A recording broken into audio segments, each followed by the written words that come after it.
teče po kameňu čerka. Šo mene mamočko, šo mene mamočko, v čužom sviti čeka.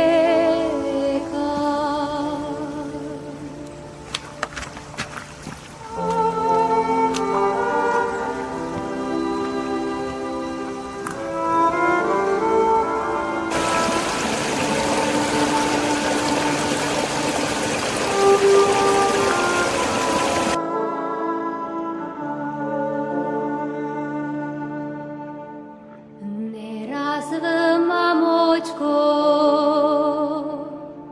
pro mene plakali. Čaute priatelia, vítajte späť na YouTubeovom kanáli Život v prírode Bushcraft.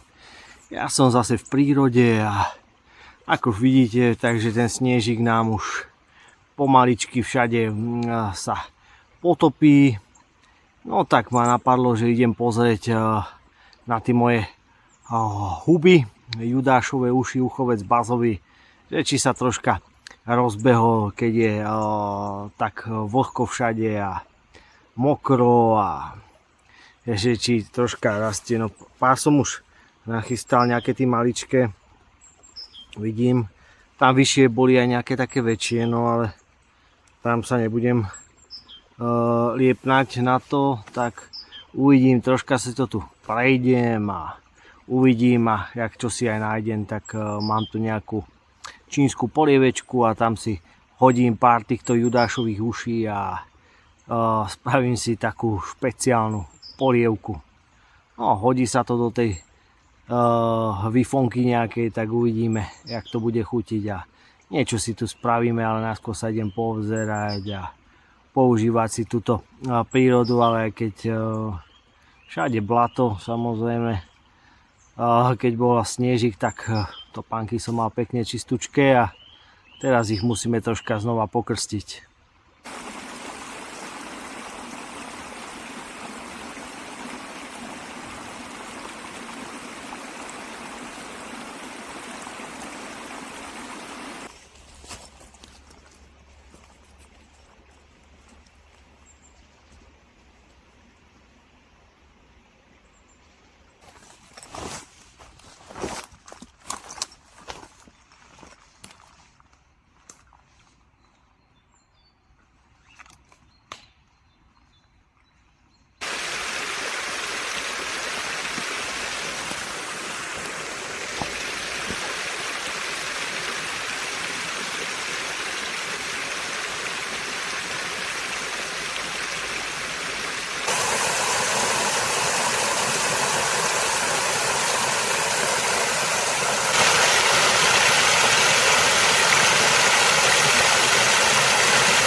Priatelia, ako môžete vidieť, tak ten snežík, čo sa potopil, spôsobil to, že pekne tí horské potôčiky tečú, takže to je úžasné. Takže som rád, že sa môžem poprechádzať po takýchto krásnych miestach, aj keď ako, neviem či to je vidno, ale začalo zase poprchať, tak uvidíme, takže tu bude ešte viacej blata, jak tu bolo, ale na tom nič nemení, že je tu krásne. Aj keď sa nám tu troška zotmelo, ale niečo s tým spravíme.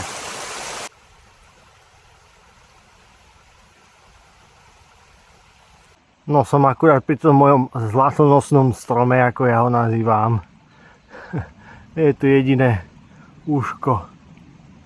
Jediné. No, škoda. A zoberiem aj to.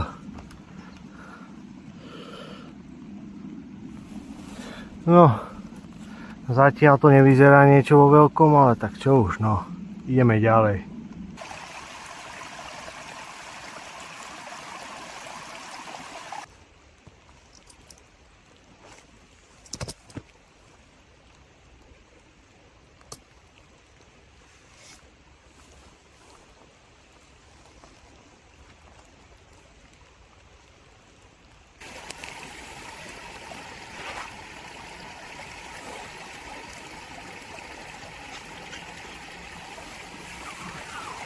Našiel som tu taký prírodný stolík.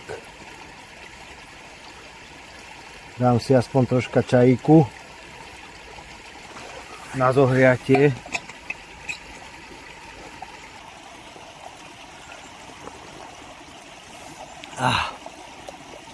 To padne vhod. Hovorím, ako si sa mi rozpršalo. Ani ten uchovec bazový, Judášové ucho, nič vo veľkom. Bol som zvedavý, či niečo nájdem, ale ako dobre viete, nikdy tu človek nie je kvôli tým hubám, ale je tu kvôli tomu, aby si mohol užívať tú prírodu, krásne tu zmoknúť, poriadne sa zablatiť. No, pri kráčaní pekne cítim, že títo pánky sú o mnoho ťažšie ako obvykle, keď je tam kilo blata na každej. To hneď cítite, ale vždy je tu krásne, človek si to tu užíva, aspoň je tu pokoj a kľud. A to človek nie všade nájde. No nič, ja si vychutnám čajík a pokračujem ďalej.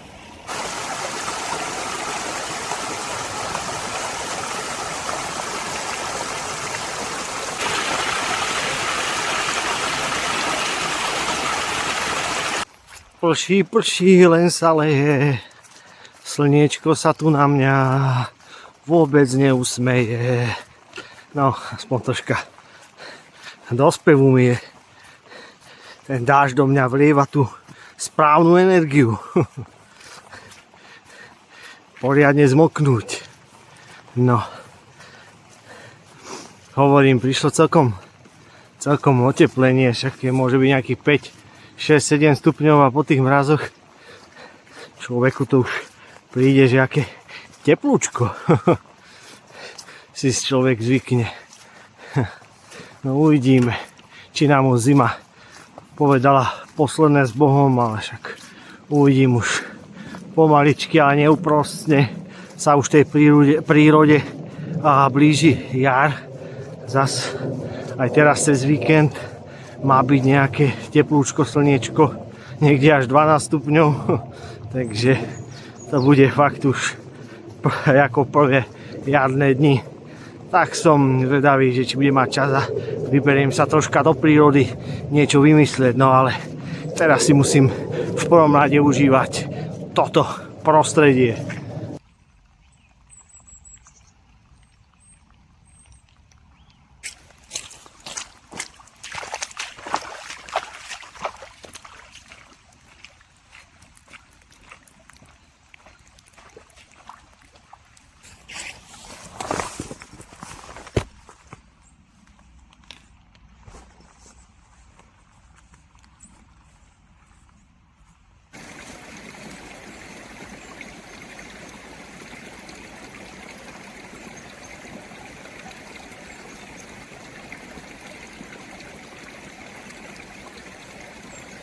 No ako môžete vidieť, vodičky je tu dostatok, takže to ma veľmi teší, lebo už tá príroda, ten sneh a toto, keď je aj do snehu v zime, tak potom aj tá príroda má dostatok vlahy, že to je paradička. Predsa ten sneh, keď sa topí, tak tá príroda sa viacej nabaží tej vodičky, lebo sa topí pomaličky a ide až úplne do hĺbky. Presakuje, ako keď príde len nejaký rýchly dáž a pekne to hneď odplaví, takže ten sneh je pre tú prírodu veľmi, veľmi dôležitý.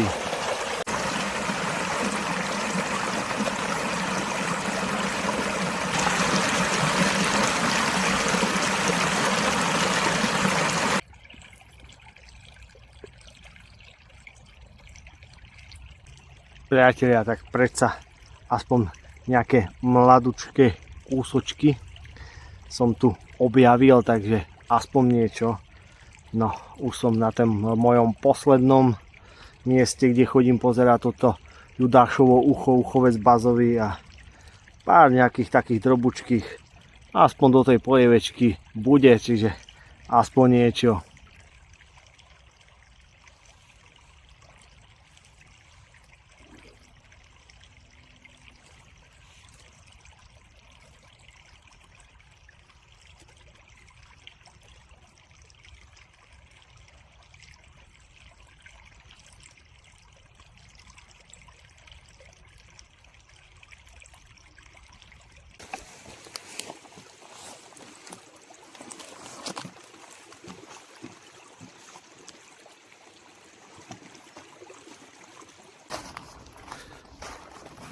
No, ja už som popozeral všetky moje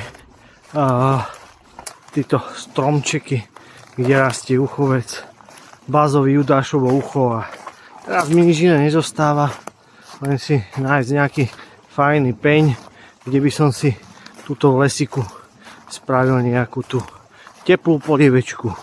Nech ma troška tak zahreje, nie je tu žiadne extrémna zima teraz, ale hádam mi nebude do toho pršať, lebo ešte stále miestami, teraz neviem, že či to ešte padá zo stromu alebo aj prší, ale však to je jedno, tak idem si nájsť nejaké to miestečko.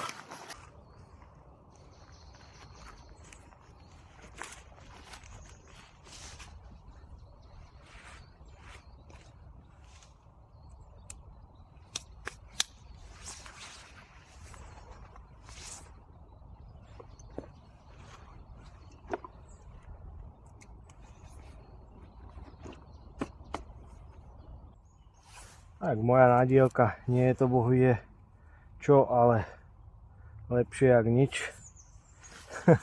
Aspoň do tej polievky, ktorú si tu dneska jednoduchú rýchlo pripravíme.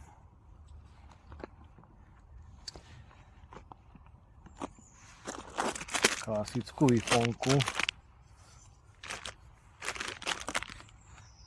No.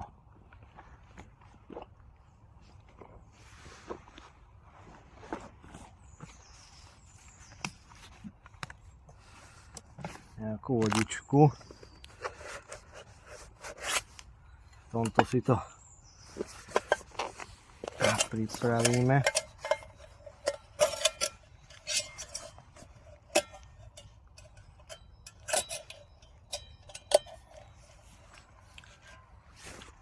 No.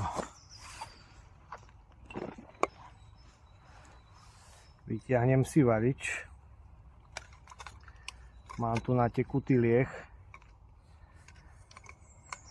Našťastie nefúka vietor. Tak by to mohlo fungovať.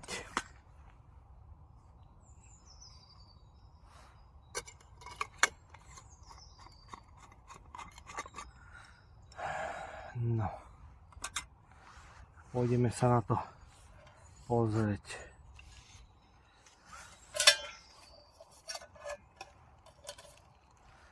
Ale hovorím, že zase začína popchávať mi tu.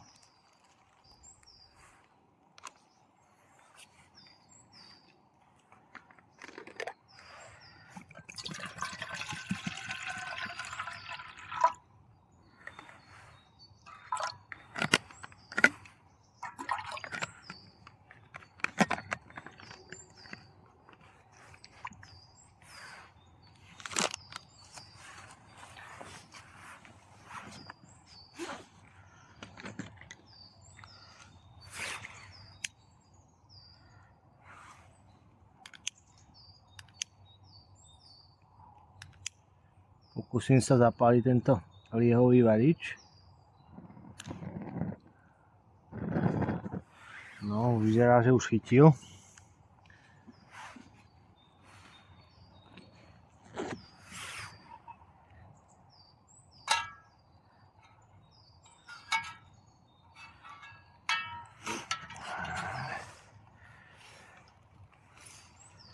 Snažím sa ho dať do roviny. Tak. Dobre. Nech sa mi zohrieva vodička, ja si tam dám troška tých uší.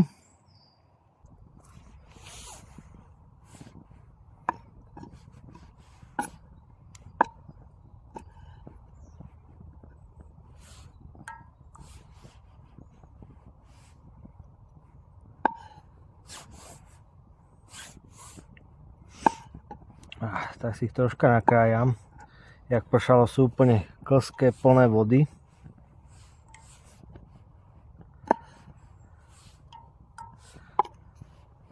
Troška si ich najskôr povarím. A až potom tam pridám tie prísady do polievky.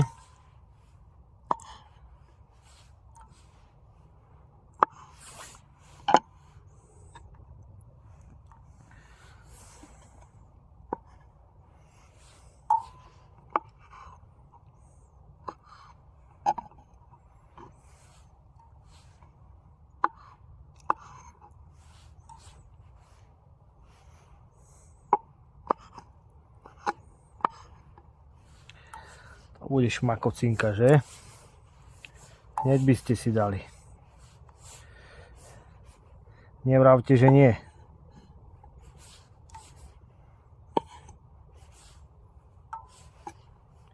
No. Poriadne slízke. Dobre. No a budeme variť. Ja som použil už aj závetrie, lebo predsa je to citlivé. Ako vidíte, už sa mi to pomaličky začne variť. Tak som zvedavý. No, vyzerá to lákavo. Kto by si zaváhal, že? Takúto šmakocinku. No, nechám to troška povariť a potom tam pridáme tieto kvalitné ingrediencie z tejto čínskej Wifon polievky. Ako môžete vidieť, tak troška mi tu prší do toho varenia. Ale čo sa dá robiť?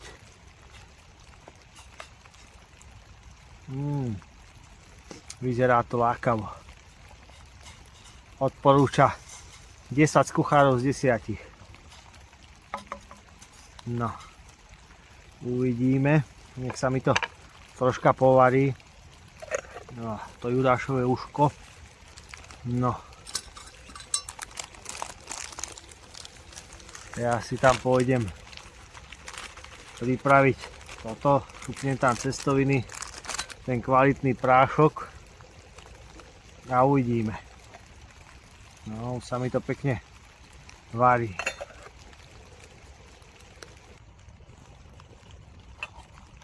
No, ale pekne sa varia, pekne sa varia. Ja si tam teraz, priatelia, pridám tento zázračný prášok.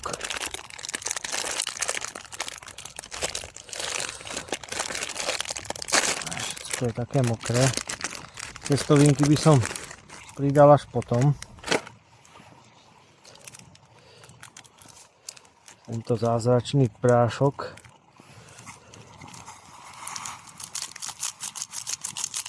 Nech tí uši majú nejakú chuť.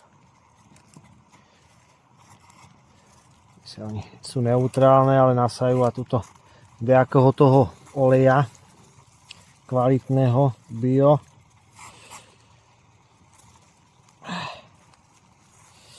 Jau. No.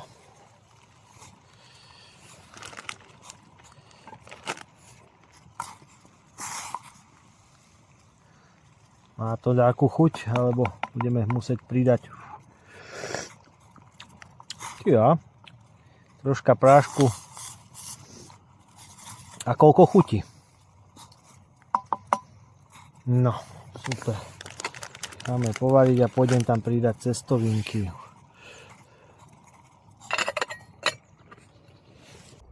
No a priatelia, teraz už došiel čas na tie slávne cestovinky.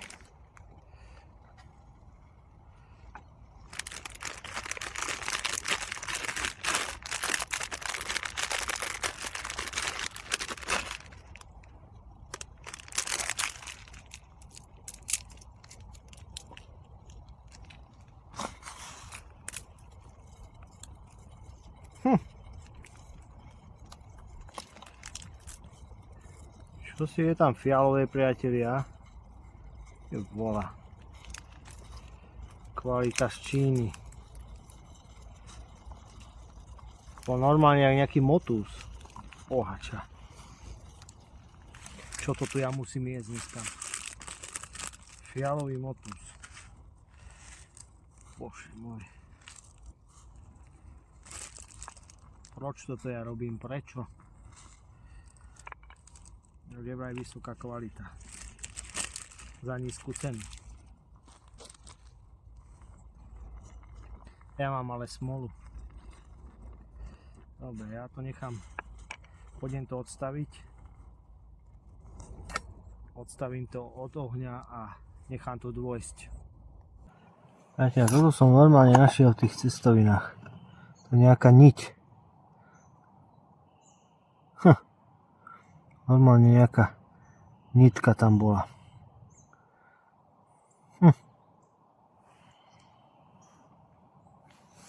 No, neviem, či ma už aj chuť neprešla dneska.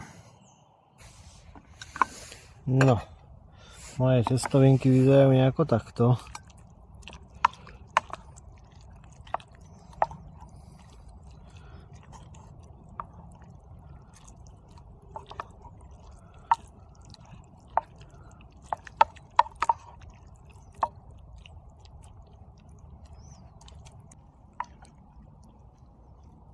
No, ja môžem ísť ochutnať tieto cestovinky, keď si odmyslím tú niť, čo tam bola. Fakt neviem, čo to mohlo byť. Kľudne mi napíšte, ak ste aj vy niečo zaujímavé niekedy niečo našli. To, čo tam nemá byť.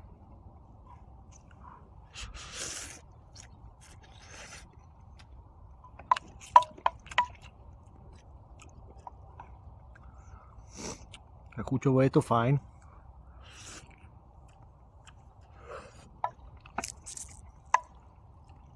Aj tí judášové ušká sú výborné.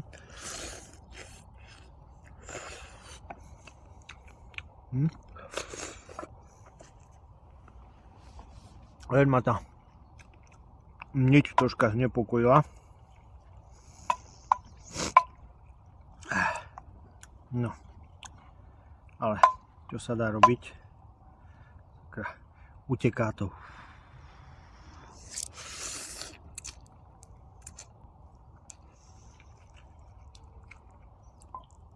Inak by to bolo fajn jedlo. Ale keď človek nevie, čo to tam bolo,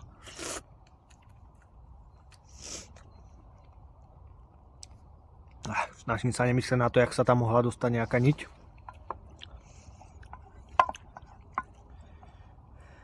Jakým zázrakom.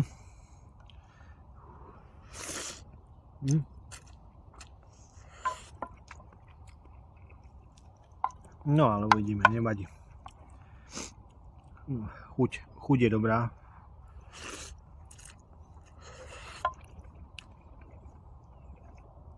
A snáď ja to prežijem. Ja si ešte dám troška teplého čajíku.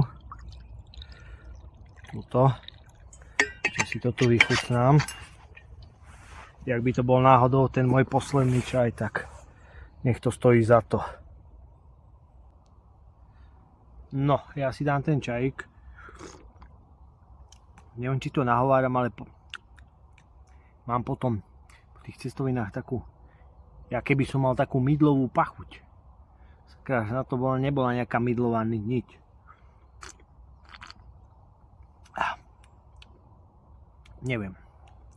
Neviem, snad to,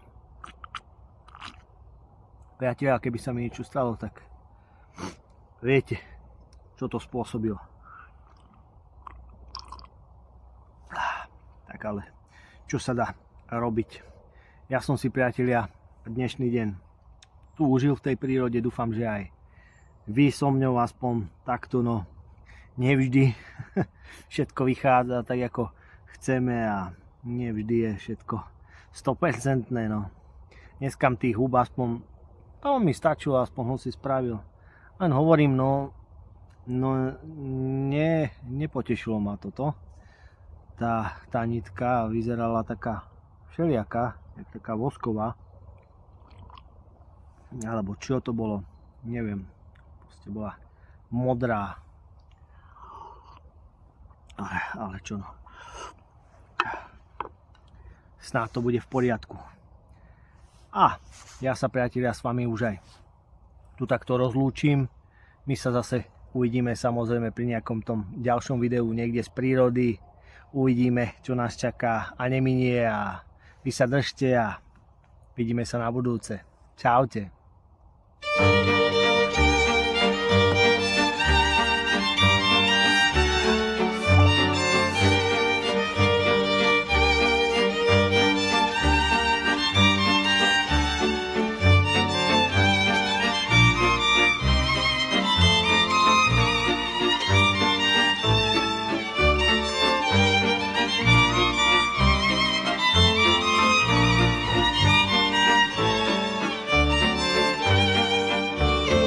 Kade chodím, tade pijem, nebojím sa, že zahyniem. Kade chodím, tade pijem,